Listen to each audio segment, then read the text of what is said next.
पेश है हिंदी जबान में अपडेट।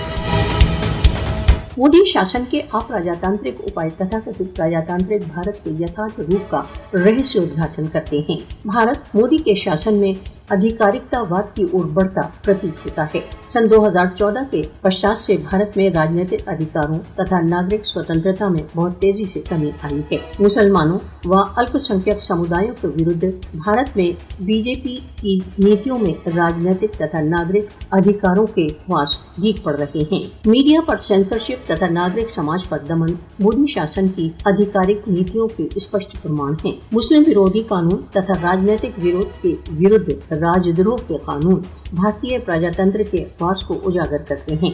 मोदी के भारत में न्यायिक स्वतंत्रता एक अतीत की बात हो चुकी है। न केवल न्यायिक व्यवस्था वरन मोदी शासन की प्रत्येक संस्था हिंदुत्व विचारधारा का पालन कर रही है। भारत द्वारा अवैध रूप से अधिकृत जम्मू कश्मीर में विशेष रूप से हत्याओं, अज्ञात कब्रों, सामूहिक बलात्कार, अपहरण तथा टॉर्चर द्वारा भारतीय प्रजातांत्रिक व्यवस्था का यथार्थ रहस्योद्घाटन हो रहा है।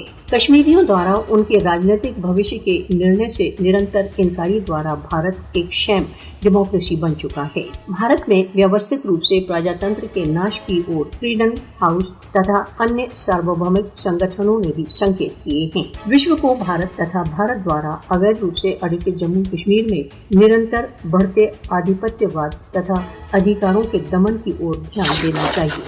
विश्व को यह अनुभव करने की आवश्यकता है कि फासिस्टवादी मोदी शासन संपूर्ण मानवीयता के लिए एक चुनौती है।